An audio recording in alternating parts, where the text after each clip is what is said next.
Muito bem, o Brasil está parado com a greve dos caminhoneiros, paralisações que se espalham pelo Brasil todo, agora já em 11 estados.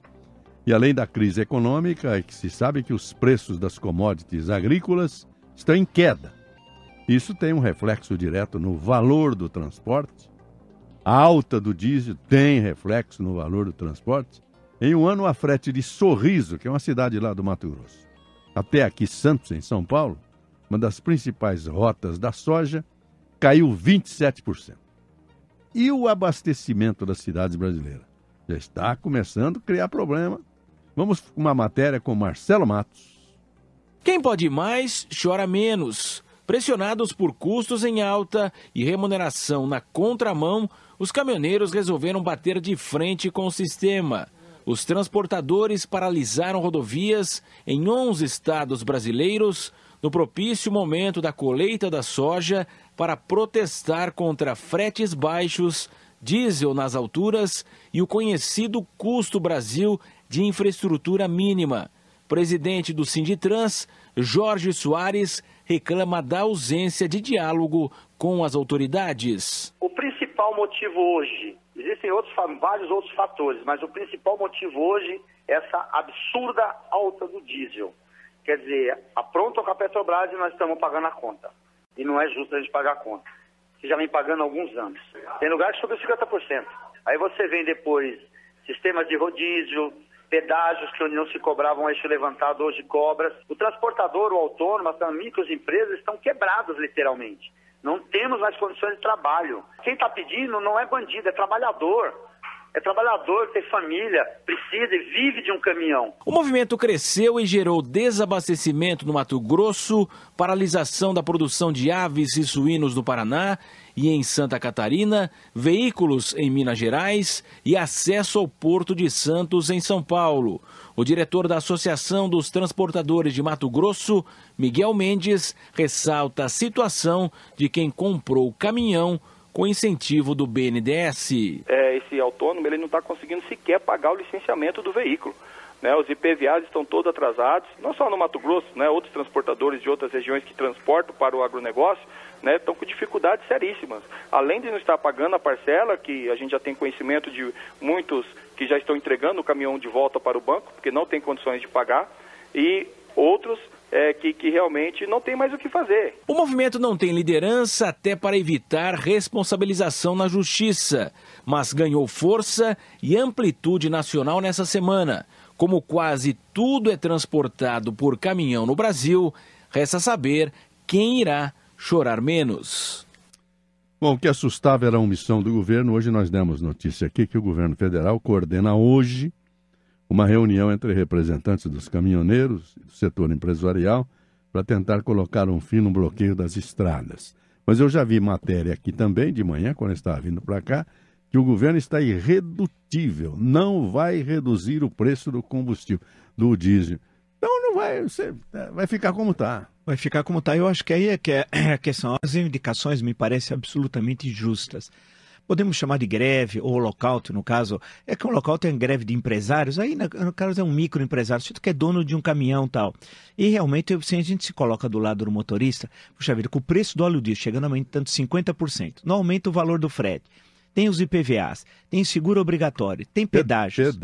Tem os rodízios que muitas vezes criam um problema que ele é obrigado a chegar na cidade em certo horário e aí ele que tende a aumentar a velocidade, viaja de noite, em horários muitas vezes que não é permitido tal, porque tem de pagar a prestação do caminhão que é extremamente alta e que foi incentivado pelo BNDES, a compra, a troca muitas vezes de um caminhão, e os valores são muito altos. Quer dizer, é um sobretrabalho, é obrigado a tomar a tal de rebite para ficar acordado. E venceu, não pagou, tem juro em cima. Tem juro, multa, juros e multa.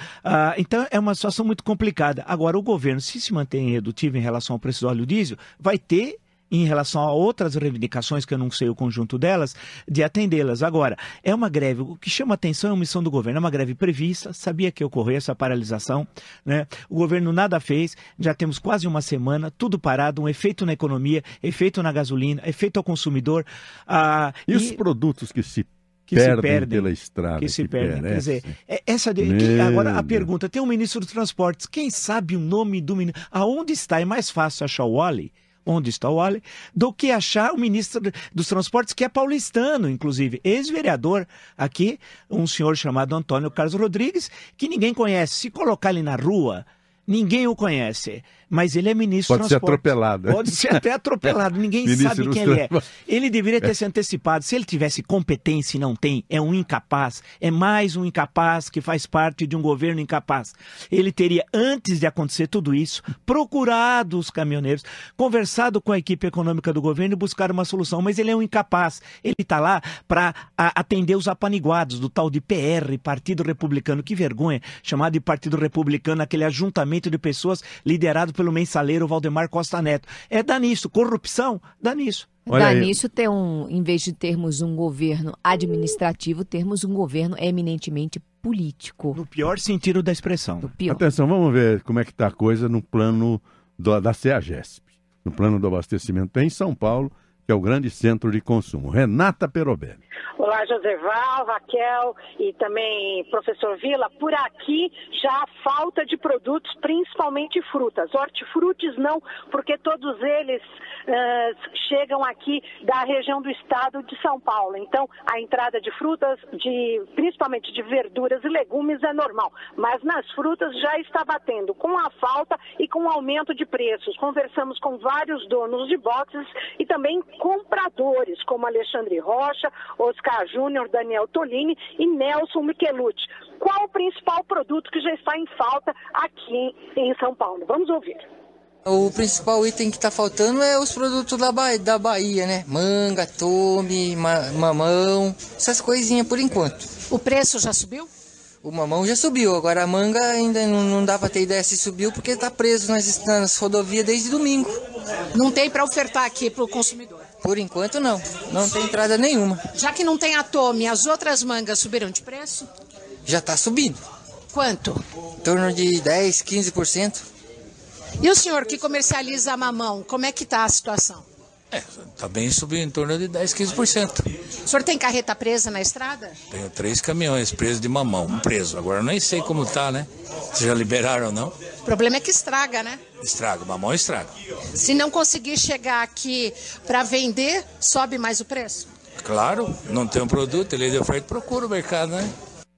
Então, Raquel, Vila, essa é a situação. E diz que sexta-feira vai piorar para o consumidor em sacolão, em feira, em supermercado, pois aqui ainda tem algum tipo de estoque. Mas até sexta-feira, se essas carretas não chegarem com produtos em boa qualidade, aí o preço vai dobrar de muitos produtos. O que vocês acham disso? Nós já tivemos a inflação do chuchu, lembra, no passado? Do tomate, agora a inflação do mamão.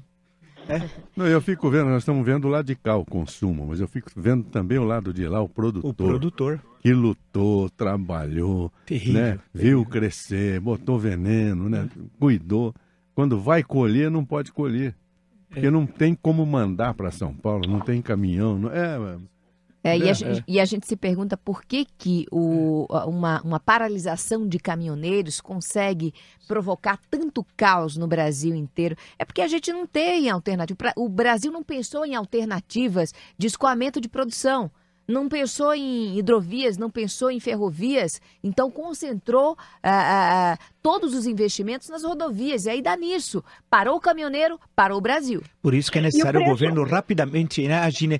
Você está dizendo, você estava nos informando aí do CEAGESP, quer dizer que a situação vai se agravar. E certamente nas feiras agora do final de semana, que todas as famílias vão aos sacolões a partir agora de sexta, sábado e domingo, tem também os oportunistas que aproveitam a ocasião de produtos que não necessariamente estão envolvidos nessa dificuldade momentânea e vai todo mundo subir 10, 15% o preço, né? Com certeza. E na hora deles subirem 10 e 15 nada, eles vão subir a 30%. Lembrando que em janeiro o consumidor já passou a pagar mais caro por conta da crise hídrica e depois por conta da chuva, que também dificultou aí a retirada, a colheita dos produtos. Aí, Renata, aí cabe ao consumidor não aceitar, né? Fazer um boicote a esses produtos e a esses comerciantes. Com certeza, pesquisar e procurar alternativas. Ok, vamos ver a Anchieta. Abacaxi Pérola da Paraíba. Abacaxi Pérola da Paraíba é bom, viu? Isso aqui tá virando uma feira. Vamos para Anchieta, Tiago Muniz. Peixoto, eu falo neste momento dentro já do acesso ao porto, próximo ao viaduto da Alemoa, quilômetro 64 da rodovia Anchieta. Agora há pouco eu e o motorista Antônio de Pádua fizemos o caminho da Via Anchieta a partir da capital paulista rumo ao Porto de Santos. Não enfrentamos dificuldades, houve de fato uma manifestação na altura do quilômetro 23, ocupando faixas no sentido litoral, mas quando nós passamos não enfrentamos essa lentidão. Então quem pega a Anchieta neste momento para a descida consegue fazer uma boa viagem ainda, mesmo que a Anchieta ela tem o grande fluxo de caminhões, é a rodovia pela qual os caminhões devem fazer a descida, ela não enfrenta dificuldades agora. Neste momento o sistema Anchieta Imigrantes opera 5x5, a chamada operação normal, ou seja, é possível tanto descer como subir a serra, tanto pela Anchieta como pela rodovia dos Imigrantes, e o ponto de lentidão está na pista sentido capital, lá na chegada, aí na chegada para vocês, lá na chegada para mim, do 13 ao 10. Neste momento, há uma circulação intensa de caminhões aqui dentro da área de acesso ao porto, mas nenhum sinal da manifestação que nós tivemos ao longo de toda a tarde e começo da noite de ontem. Manifestação essa que, inclusive, foi dispersada com repressão da Polícia Militar, utilizando as bombas de efeito moral, utilizando os tiros de advertência, e também houve um incêndio de um caminhão. As causas vão ter que ser apuradas, exatamente o que causou o incêndio do caminhão, mas houve um incêndio de um caminhão aqui na altura do porto, aqui, da chegada ao porto. Eu digo que não estive aqui antes, é um momento muito intenso de caminhões, muitos caminhões chegando aqui, toda a área de containers, mas em princípio, nesta manhã, nós não temos alterações na operação aqui do Porto de Santos.